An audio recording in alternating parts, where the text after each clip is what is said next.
So imagine, I'm casting about the West End looking for a pair of corduroy shorts because they're going to be the look of the summer, obviously. And I end up accidentally falling down a rabbit hole of history. Stick with me for a second. I've gone into Uniqlo, the shop that feels like the IKEA of clothing stores, whilst also being delightfully Japanese. I've gone through the modern shop front. I'm marvelling at the clean line clothing and the reasonable prices. And no, this isn't a sponsored video, but Uniqlo, it could have been. As I get a bit deeper into the store, I notice that it suddenly starts to feel a little bit old. We're clearly in the courtyard for what would have been a factory or a warehouse. You can see the doors on each level and the pulley system that would have hoisted things up between each section. The stairs wouldn't have been there, and nor would the architecturally minimalist glass ceiling have been. And that was it. I just walked out and I went to TK Maxx. Obviously not. What's fun about this age of anxiety and artificial intelligence is you can just Google anything now, anywhere, at any point, and immediately get the dopamine hit of knowing the answer, instead of using your imagination or embracing poetic uncertainty.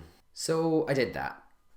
But first, to put this all into context, Longacre is the street that connects Covent Garden to Leicester Square. We've actually been here before. During the first Trump presidency, which is a phrase I can't believe I actually have to make, I made a video about Leicester Square, and in it I took the tube from there to Covent Garden and talked about how it actually takes longer to do the tube than to walk it, and so it's probably the most expensive and silliest journey you can take, metre for metre. The street owes its existence to Henry VIII and Thomas Cromwell and the dissolution of the monasteries, because this was land owned by Westminster Abbey and was the garden of the abbey and the convent, and then the Covent Garden. And now the N is silent and invisible. Longacre was the road that traversed this patch of 7 acres or so that the Crown acquired from the convent and eventually became populated with housing and buildings. Now, in the 1700s, Longacre is close enough to the wealthy and fashionable parts of London to be accessible, whilst also being far enough away that you can reasonably set up businesses and warehouses there. And soon, a man called John Hatchett moves in. Now, John Hatchett is a coach builder, like a horse and coach, not like a personal trainer or the megabus, and he's really good at it. You know, John Hatchett is to coaches what Johnny Ive is to the smartphone. Soon everyone either wants to own one of his coaches or something that looks just like one of his coaches. You know, the android of coaches. I've stretched this too far. And eventually the whole street is infested by coach builders. Our Uniqlo store was a coach factory owned by the Turrell family, who leased it from Christ's Hospital, which isn't actually a hospital, it's a really old school.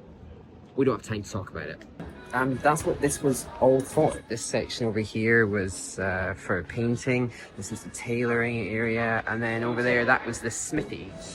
It was destroyed by fire in 1832 and then got rebuilt basically as per the old design, but this time with a cast iron frame instead of the traditional timber, and is now believed to be the oldest surviving cast iron building in London. And you can just buy underwear here. You can see the iron structure around the shop, including the name of J. Hervey & Co., which was the foundry that created it, along with the Christ Hospital logo, who owned the building.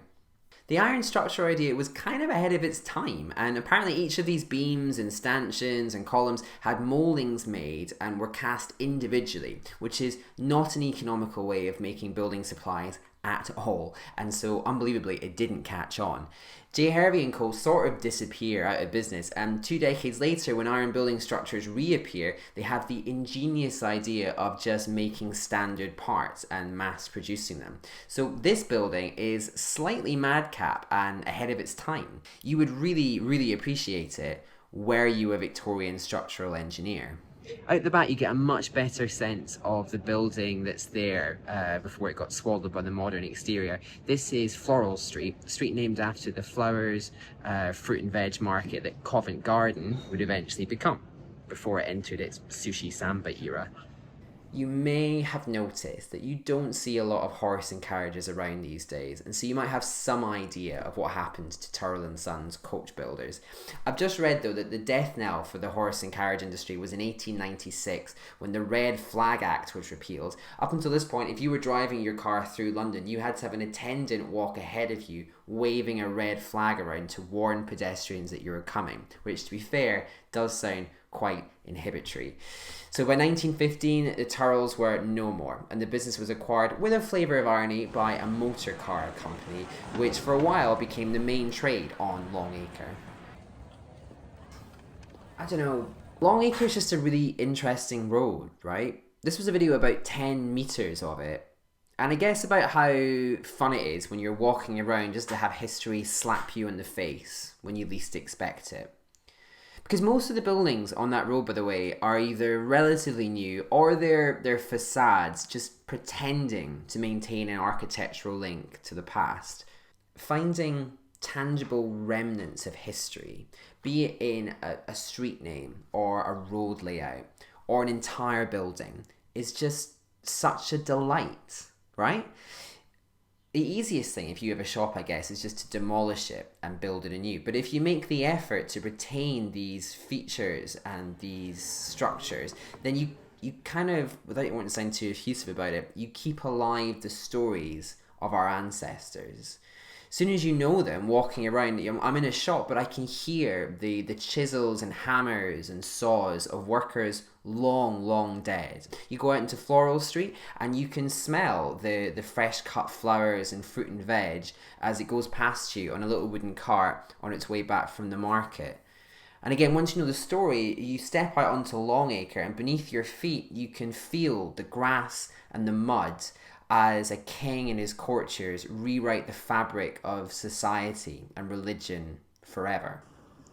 I never did find the corduroy shorts. They don't sell them in store, it seems. But hi, I'm just dropping in because I'm editing all this together, and the last clip that I've just interrupted was supposed to sound in the end kind of ironic, and I don't know if it was funny, but it was supposed to be a little bit insincere, and instead it just sounds 100% sincere, and it's therefore a little bit weird, and it's one of the worst things I've ever done. So, I mean, I'll play it for you now. I don't want to hide anything. So it's like, oh, I never did find the shorts, but I think I found something better. and that's awful. So let's make this the end of the video instead. I didn't get the shorts, but there's 2 wars going on right now, so not a good time for shorts. But the weather is terrible. Britain, meh. But I don't have the legs to pull it off anyway. So, but here's my cat. Cats. Worth a like and a subscribe, I would say. Thanks, Pimp. See you later. That's it. End it there.